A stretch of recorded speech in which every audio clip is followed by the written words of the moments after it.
78세 노인이 은행 창구 앞에 섰습니다. 낡은 외투 깃이 헤어져 있었습니다. 창구 직원이 노인의 통장을 보더니 코웃음을 쳤습니다. 잔액이 이게 다예요. 뒤에 줄 선 사람들이 킥킥거렸습니다. 아무도 그 노인이 누군지 몰랐습니다. 노인이 주머니에서 다른 통장을 꺼냈습니다. 직원의 얼굴이 하얗게 질렸습니다. 2700적. 은행 전체가 얼어붙었습니다. 서울 강남의 한 은행 지점이었습니다. 오후 3시. 번호표 127번이 호출되었습니다. 박종수 노인이 느릿느릿 창구로 걸어갔습니다. 78년을 살아온 그의 등은 굽어 있었고 외투 소매 끝은 닳아서 실밥이 풀려 있었습니다. 창구 직원 김민지는 노인을 훑어보았습니다. 구두는 앞코가 벗겨져 있었고 바지 무릎에는 기운 자국이 있었습니다. 무엇을 도와드릴까요? 민지의 목소리에는 의무적인 친절함만 묻어 있었습니다. 적금 만기가 됐다고 연락을 받았소. 노인이 낡은 가죽 지갑에서 통장을 꺼냈습니다. 민지는 통장을 받아들고 단말기를 두드렸습니다. 화면에 뜬 숫자를 보자 그녀의 눈썹이 미세하게 올라갔습니다. 847만 원. 민지는 속으로 한숨을 쉬었습니다. 이런 고객들이 제일 시간을 많이 잡아먹습니다. 잔액이 이게 다예요. 그녀의 말투가 달라졌습니다. 존댓말은 유지했지만 그 안에 담긴 것은 존중이 아니었습니다. 만기 이자 포함해서 12만 원 정도 붙었네요. 어디로 이체해드릴까요? 뒤에서 누군가 헛기침을 했습니다. 대기 의자에 앉은 양복 차림의 남자가 시계를 들여다보고 있었습니다. 그 옆에 젊은 여자는 노인을 보며 친구에게 무언가를 속삭였습니다. 킥킥거리는 소리가 들렸습니다. 이런 의미 있는 이야기를 더 많이 전하고 싶습니다. 구독과 좋아요가 큰 힘이 됩니다. 박종수 노인은 고개를 들지 않았습니다. 그는 민지가 내민 서류를 찬찬히 읽고 있었습니다. 손가락 마디마디에 굳은 살이 박여 있었습니다. 평생 무언가를 만져온 손이었습니다. 이체 말고 다른 통장에 넣어주시오. 노인이 외투 안주머니에서 다른 통장을 꺼냈습니다. 그것은 첫 번째 통장보다 더 낡아 보였습니다. 표지가 누렇게 발해 있었고 모서리는 닳아서 둥그러져 있었습니다. 민지는 건성으로 통장을 받아 단말기에 조회를 넣었습니다. 그리고 화면을 보는 순간 그녀의 손가락이 키보드 위에서 멈췄습니다. 숫자를 다시 확인했습니다. 3번을 확인했습니다. 743억 8. 200만 원. 민지의 얼굴에서 핏기가 빠져나갔습니다. 그녀는 고개를 들어 노인을 바라보았습니다. 아까와 같은 노인이었습니다. 낡은 외투, 굽은 등, 기운 바지. 하지만 이제 그 모습이 완전히 다르게 보였습니다. 민지의 입술이 파르르 떨렸습니다. 저기요. 그녀의 목소리가 갈라졌습니다. 옆 창구의 동료가 고개를 돌렸습니다. 뭐야? 왜 그래? 이리 와봐. 민지가 동료를 손짓으로 불렀습니다. 동료가 화면을 들여다보고는 숨을 삼켰습니다. 어머. 그 소리에 지점장이 유리 칸막이 너머로 고개를 내밀었습니다. 50대 중반의 지점장 한상철은 두 직원의 표정을 보고 자리에서 일어났습니다. 그가 창구로 다가가는 사이 대기석의 시선들이 하나둘 쏠리기 시작했습니다. 아까 시계를 보던 양복 남자가 무슨 일인가 싶어 목을 빼고 바라보았습니다. 킥킥거리던 젊은 여자들도 입을 다물었습니다. 한상철 지점장이 화면을 보는 순간 그의 얼굴이 굳었습니다. 그리고 반사적으로 허리를 숙였습니다. 고객님. 잠시만 기다려 주시겠습니까? 박종수 노인은 여전히 표정 변화가 없었습니다. 기다릴 거 없소. 847만 원. 이 통장에 넣어주면 돼요. 지점장의 이마에 땀방울이 맺혔습니다. 저희 VIP 라운지로 안내해 드리겠습니다. 훨씬 편하게. 여기가 불편한 게 아니요. 노인이 말을 잘랐습니다. 그냥 빨리 처리해 주시오. 은행 안이 조용해졌습니다. 방금까지 웅성거리던 소리가 사라졌습니다. 사람들은 무슨 일이 벌어지는지 감을 잡지 못한 채 창구를 주시했습니다. 민지는 손이 떨려서 키보드를 제대로 칠 수가 없었습니다. 엔터 키를 누르려는데 손가락이 빗나갔습니다. 긴장하지 마시오. 노인이 조용히 말했습니다. 나도 옛날에 이 은행에서 일했소. 민지가 고개를 들었습니다. 네. 60년 전이지. 그때는 이 자리가 창고였소. 노인의 눈에 먼 기억이 스쳤습니다. 아무도 말을 하지 못했습니다. 지점장은 곁에 서서 어쩔 줄 몰라 했습니다. 그의 머릿속에서는 계산이 돌아가고 있었습니다. 2,700억이면 이 지점 전체 예금의 절반이 넘습니다. 아니, 어쩌면 전체일 수도 있습니다. 처리됐습니다. 민지가 간신히 말했습니다. 통장 여기 있습니다. 그녀는 두 손으로 공손하게 통장을 내밀었습니다. 아까와는 완전히 다른 자세였습니다. 박종수 노인은 통장을 받아 외투 안주머니에 넣었습니다. 그리고 천천히 돌아섰습니다. 대기석의 모든 시선이 그를 따라갔습니다. 양복 입은 남자가 노인에게 고개를 숙였습니다. 아까 웃던 젊은 여자들은 얼굴이 빨개져서 고개를 숙이고 있었습니다. 1964년 서울 청계천 판잣집에서 18살 박종수는 하루에 쌀 한 줌을 먹으며 살았습니다. 아버지는 전쟁 때 돌아가셨고 어머니는 남의 집빨래를 해서 동생 셋을 먹였습니다. 종수는 국민학교만 마치고 공장에 들어갔습니다. 첫 월급은 쌀 3말 값이었습니다. 그 돈의 절반을 어머니께 드리고 나머지로 중고기계 부품을 샀습니다. 사람들은 미쳤다고 했습니다. 당장 먹을 것도 없는데 그게 뭔 짓이냐. 종수는 대답하지 않았습니다. 그는 밤마다 그 부품을 들여다보며 그림을 그렸습니다. 어떻게 하면 더 좋은 기계를 만들 수 있을지? 공장에서 일하면서 기술을 배웠습니다. 독학으로 도면 읽는 법을 익혔습니다. 손가락이 기름때로 시커멓게 물들어도 그는 매일 책을 읽었습니다. 22살 때 종수는 청계천 구석에 3평짜리 공장을 열었습니다. 가게라고 부르기도 민망한 공간이었습니다. 지붕은 함석이었고 비가 오면 물이 샜습니다. 하지만 그에게는 꿈이 있었습니다. 한국에서 가장 좋은 기계를 만들겠다는 꿈. 첫 주문은 동네 세탁소의 다리미 수리였습니다. 수리비 500원.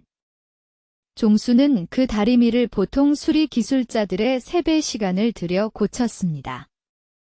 세탁소 주인이 의아해했습니다. 왜 이렇게 꼼꼼히 해?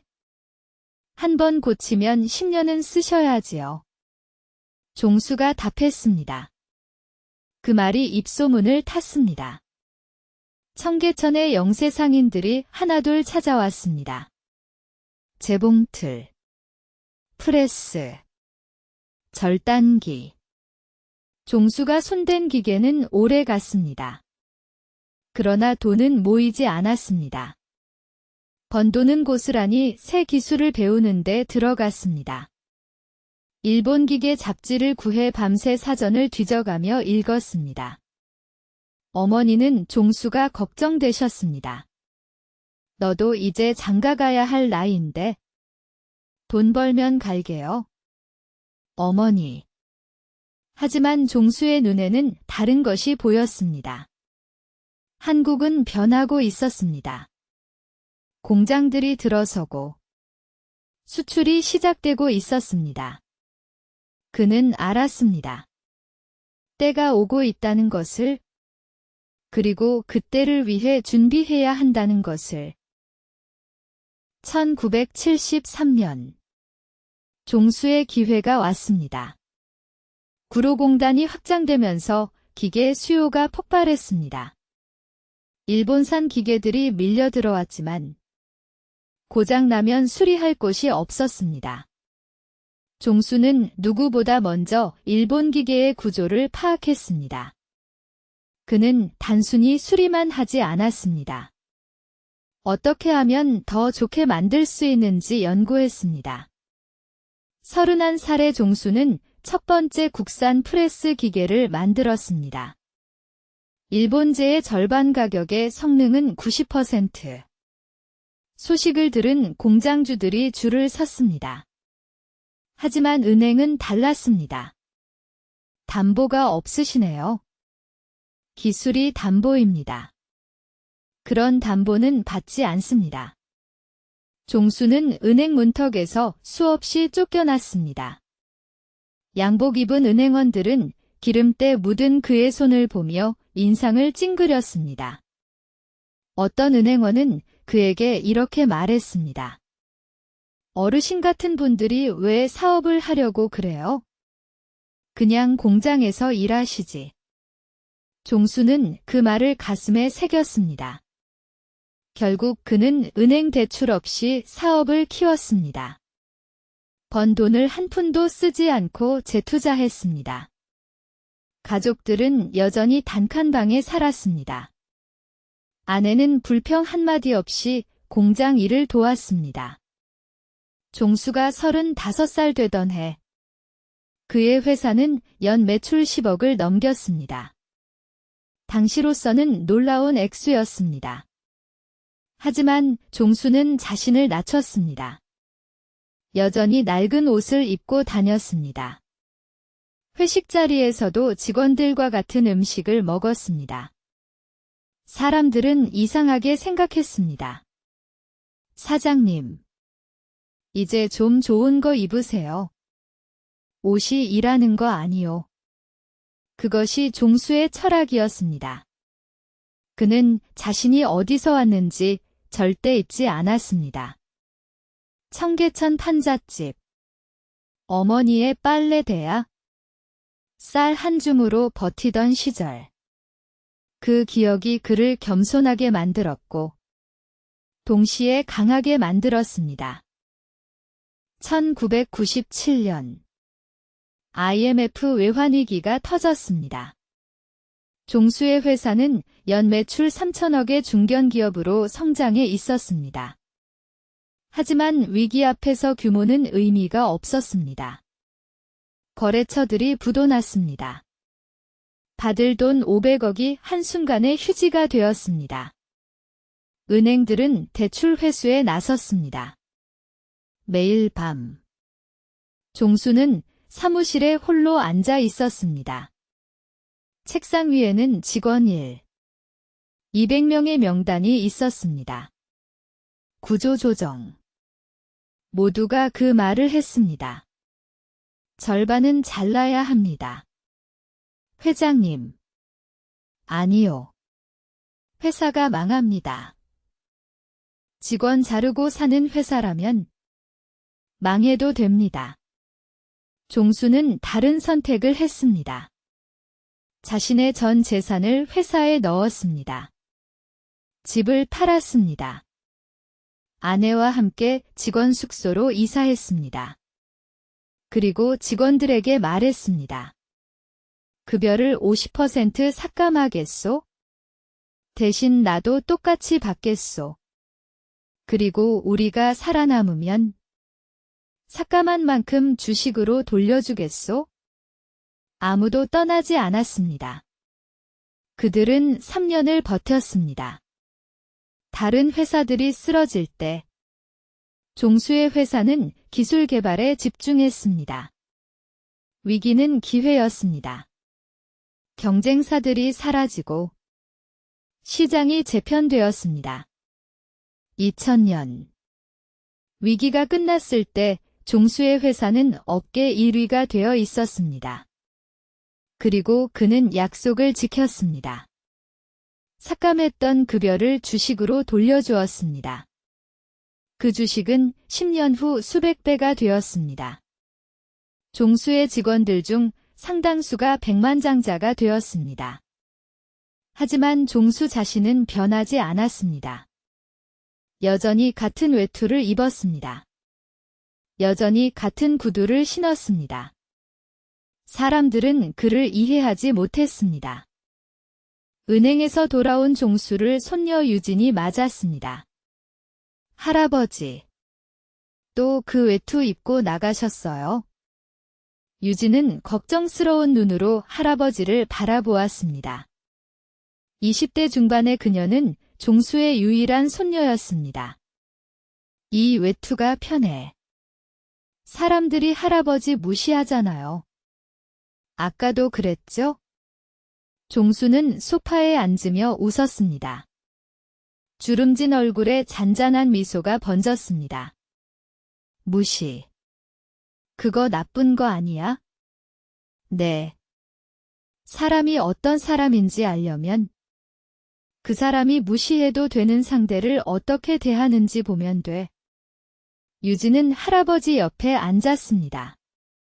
어릴 때부터 들어온 이야기였지만 매번 새롭게 느껴졌습니다. 할아버지는 왜 그렇게 사세요? 돈이 그렇게 많으신데. 돈이 많으면 뭐하니? 사람이 달라지면. 종수는 창밖을 바라보았습니다. 멀리 강남의 빌딩 숲이 보였습니다. 그중 몇 개는 그의 회사 건물이었습니다. 할아버지가 처음 서울 올라왔을 때 이 동네는 전부 논밭이었어. 사람들이 나를 어떻게 봤는지 알아? 촌놈. 거지. 될 놈이 아니라고. 근데 있잖아. 유진아. 그때 나를 무시했던 사람들 중에 나중에 나한테 돈 빌리러 온 사람이 한둘이 아니야. 유진이 할아버지의 손을 잡았습니다. 굳은 살 박인 손이었습니다. 손마디마다 세월의 흔적이 있었습니다. 그래서 그 사람들한테 복수하셨어요? 아니. 종수가 고개를 저었습니다. 다 빌려줬어. 이자도 안 받고. 왜요?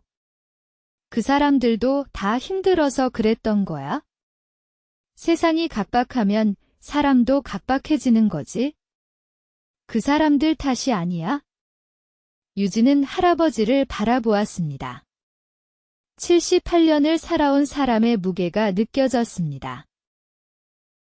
며칠 후 은행에서 연락이 왔습니다. 지점장 한상철이 직접 전화를 걸었습니다. 회장님, VIP 서비스를 제공해 드리고 싶습니다. 전담 매니저를 배정하고. 필요 없소. 종수가 말을 잘랐습니다. 그냥 전처럼 하면 돼오. 나는 바뀐 게 없으니까. 전화를 끊고 종수는 창밖을 바라보았습니다. 은행 창구에서 있었던 일이 떠올랐습니다. 그 젊은 직원의 눈빛, 뒤에서 웃던 사람들. 그들이 나쁜 사람들이 아니라는 걸 종수는 알았습니다.